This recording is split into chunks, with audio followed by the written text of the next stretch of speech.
காலையில மீட்டிங்ல ஒரு சின்ன சலசலப்பு ஏற்பட்டதா கேள்விப்பட்டேன். அது என் கட்சி பிரச்சனை. அது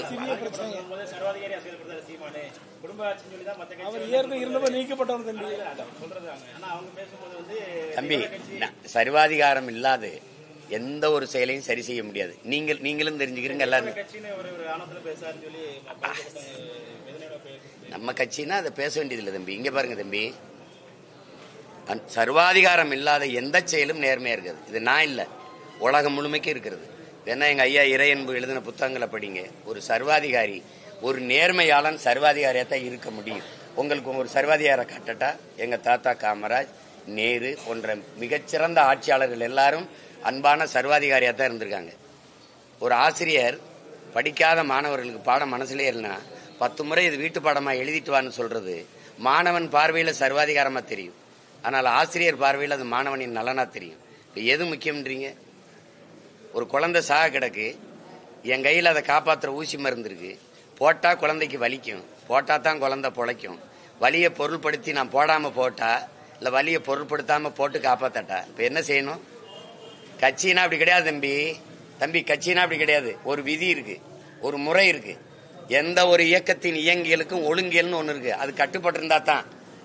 அதுக்குள்ள போயிட்டு நான் அப்படித்தான் இருப்பேன், இப்படித்தான் இருப்பேன்னா கொம்பாதி கொம்பனா இருந்தாலும் வெளியில போனதான் சொல்லணும். ஏன்னா இது வெகு தூர பயணம். அதுல போயிட்டு அவர் சர்வாதிகாரியா இருக்கிறாரு அப்படின்னு போ, நீ போய் சர்வாதிகாரம் இல்லாத போய் இருந்துக்க. போய் ஒன்று யாரு வேணாம். அவருக்கு உரிமை கிடையாது தம்பி. அப்படி யாரெல்லாம் உரிமை கிடையாது. இது கட்சி பிரச்சனை, மக்கள் பிரச்சனை இல்லை. இவ்வளவு நேரம் மக்கள் பிரச்சனை பேசிட்டு இருந்தேன். நீங்க கேவலமான ஒரு பிரச்சனை பேசிக்கிறீங்க. இது ரொம்ப சாதாரண தம்பி. இது ஏன் பிரச்சனை? உங்க பிரச்சனையா? இது நாட்டு பிரச்சனையா? நாட்டு பிரச்சனையா? இது மக்களுக்கு பிரச்சனையா? அது சொல்லிட்டு இருக்கட்டும் தம்பி, சொல்லிட்டு இருக்கட்டும். உங்களுக்கு கொடுத்துட்டாருல, வேணா போடுங்க. நான் என்ன பேசுகிறேன், நீங்க பேசுறீங்க. அதனால விலைவாசி ஏறிடுச்சு, அதனாலதான் அந்த மக்களுக்கு பிரச்சனை வந்துச்சு. அப்படி ஏதாவது இருக்கா? பெட்ரோல் டீசல் விலை ஏறிடுச்சா? இல்ல அதை விடுங்க, அதை விடுங்க. தினந்தான் போராடிட்டு இருக்கோம். நேற்று கூட கன்னியாகுமரியில் அது குறித்து தான் பேசியிருக்கோம், போராடுறோம். போராட்டங்களுக்கு இந்த அதிகாரம் மதிப்பளிக்குதான்னு பாருங்க. நீங்க என்னை கேள்வி கேட்குறீங்க, ஆனா அந்த வென்று போறவங்கள்ட்ட யாரும் எந்த கேள்வியும் கேட்கறது இல்லை. அதிகாரத்தில் இருக்கவங்களுக்கு தெரியாம இந்த கனிம வளம் கொள்ளை போகுதா பாருங்க. எந்த மாநிலத்துக்கு போகுது? கேரளாவுக்கு. கேரளாவில இருந்து இங்க என்ன வருது? கழிவு.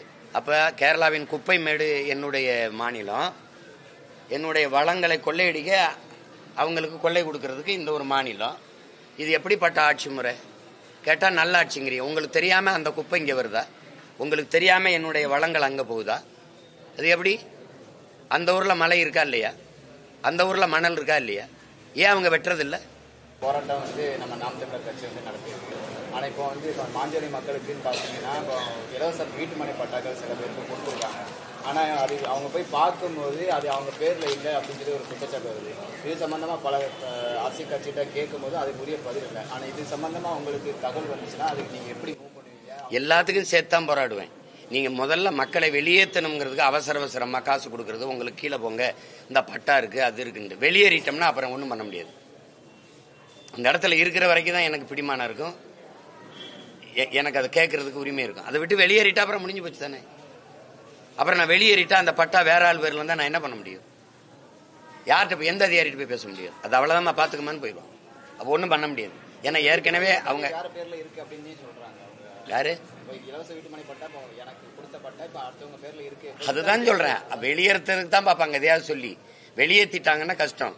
இப்ப அந்த மாதிரி இருக்கும்போது அதுக்குன்னு சேர்த்துதான் நாங்க போராடணும். நீங்க போலியா ஒரு ஆவணத்தை காட்டி ஒரு பட்டாவை காட்டி மக்களை வெளியேற்ற கூடாதுன்னு தான் நம்ம சேர்த்தான் போராடணும். 6 மாசமா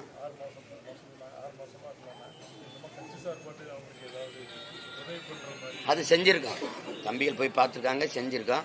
இப்ப மேல ஏறி போக முடியாது, அவ்வளவு இது. இப்ப என்னையவே பாருங்க, இப்ப 3 நாளா நான் இங்கிருந்து அவங்கள போய் சந்திக்க முயற்சி பண்றேன். பலமுறை வருவேன், வரும்போதெல்லாம் கேட்பேன், அனுமதி மறுக்கப்படுது. அதனாலதான் இப்ப வலுக்கட்டாயமா அவங்க கீழே இறங்கி வர வைக்க நிலைமை வந்துருச்சு. இப்ப நமக்கு உண்மை நிலவரம் நமக்கு தெரிய வரும்போது சும்மா வெறும் தாளில் மனுவா வாங்கி என்ன பண்ண முடியும்? அவங்களே நேரடியாக கேட்டால் தானே என்ன நடக்குதுன்னு தெரியும். அவங்க கடைசி கோரிக்கை, நீ சுற்றுலா தலம் வச்சுக்க, என்ன வேணாலும் வச்சுக்க இடத்த. எங்களுக்கு ஒரு ஓரத்தில் ஒரு இடத்த கொடுத்துரும், நாங்கள் அங்கே வீடு கட்டி வாழ்ந்துக்கிறோம். இருந்த இடத்துல நாங்கள் ஏதோ ஒரு தோட்ட தொழிலை பண்ணி ஒரு கத்திரிக்காய் வெண்டைக்காயோ ஏதோ விளை வச்சு பொழைச்சிக்கிறோம். அல்லது நீங்கள் சுற்றுலா தலை வச்சா அதை வட்டி ஒரு சாப்பாட்டு கடை அல்லது ஒரு கடையை வச்சு ஏதோ ஒரு வண்டி வாகனத்தை வச்சு ஓட்டி கூட பொழைச்சிக்கணும். அவங்களுக்கு அங்கே வாழ்விடமும் வாழ்வாதாரமும் தேவைப்படுது, அவ்வளோதான். அது செய்வோம், அது சொல்லிட்டு செய்யறது இல்லை உதவி, அது செய்வோம். கனிமூல கடத்தல் பெரிய பிரச்சனை. நீங்க நிறைய போராட்டங்கள் நடத்திருக்கீங்க. தொடர்ச்சியா கன்னியாகுமரி மாவட்டத்தில் தென்காசி மாவட்டத்தில் தொடர்ச்சியா கனிமூல கண்டப்பட்டிருக்கு. அது சும்மா ஏதாவது வலுவான போராட்டங்கள் தான் நடத்திருக்கீங்க. ஏன் அவங்க வெட்டுறதில்ல? அப்புறம் அதை பற்றி உங்களுக்கு கவலை இல்லை, ஏன்னா இது உங்க நிலம் இல்லை, இது உங்களுக்கு அதை பத்தி கவலை இல்லை. என் தாய் நிலம் எப்படி போனா உங்களுக்கு என்ன, தரிசா போனா என்ன, குப்பை மேடானா என்ன, அது அதனால என்ன உங்களுக்கு என்ன பிரச்சனை? ஏன் ஸ்டெர்லைட்டு கேரளாவில் வைக்கல? ஏன் அணுவுல கேரளாவில் இல்லை? தம்பி, ஏன் கேரளாவில் மீத்தேன் எடுக்கல? ஏன் மீத்தேன் கேரளாவில் எடுக்கல? ஏன் இந்த ஸ்டெர்லைட் அங்கே வைக்கல? அங்கேயும் கடற்கரை இருக்குல்ல, ஏன் அணுவுல முதல்ல அங்கே தானே வந்தது, ஏன் அங்கிருந்து இங்கே வந்தது? அவன் நாம் வெளிச்சத்தில் வாழ்வதை விட உயிரோட வாழ்வது முதன்மையானதுன்னு முடிவெடுக்கிறான். நீங்க அப்படி முடிவெடுக்கல. அவனுக்கு என்ன செய்ய, அவனுக்கு என்ன, அந்த மண்ணை மக்களை உயிரா நேசிக்கிற தலைவன் இருக்கான். எனக்கு இல்லை, எனக்கு இருக்கிறது தலைவன் இல்லை, தரகர்கள், கமிஷனை வாங்கிட்டு கையெழுத்து போடுற புரோக்கர்ஸ். நாங்க நினைச்சுக்கிட்டு இருக்கோம் ஒரு தடவையும் தலைவரை தேர்வு செய்யறோம்னு. அது கெடுவாய்ப்பா தரகர்களையே தொடர்ச்சியா தேர்வு செஞ்சுக்கிட்டு இருக்கோம். அதனாலதான் இவ்வளவு பிரச்சனைகள் இருக்கு. ஒரு பகுதியில் இவ்வளவு பிரச்சனைனா நாடங்களும் எவ்வளவு பிரச்சனை இருக்குன்னு நினைக்கிறீங்க? இது உழைக்கும் அடித்தட்டு மக்களுக்குள்ள பிரச்சனை நினைக்காதீங்க. அரசு அலுவலர்கள் இருந்து, மருத்துவர்கள் இருந்து, செவிலியர்கள் இருந்து, ஆசிரியர் பெருமக்கள் இருந்து, பேராசிரியர்கள் இருந்து, எல்லா நிலையிலும் இந்த பிரச்சனை.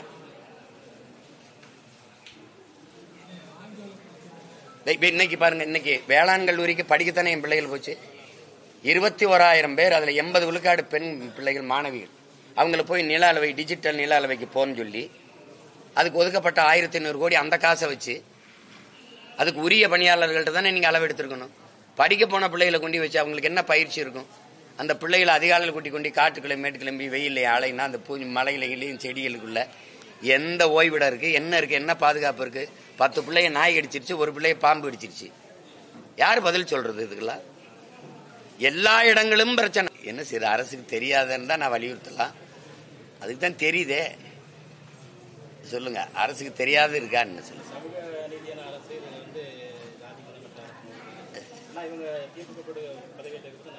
நீங்களே கேள்வியில் எப்படி சொல்லுங்க? சமூக நீதி அரசு, சாதி மத பாகுபாடற்ற அரசுன்னு சொல்றாங்க. அப்படிதான் நீங்களே சொல்றீங்க. ஆமா சொல்றாங்க, அப்படிதான் நாங்களும் சொல்ல முடியும். வேற என்ன சொல்ல முடியும்?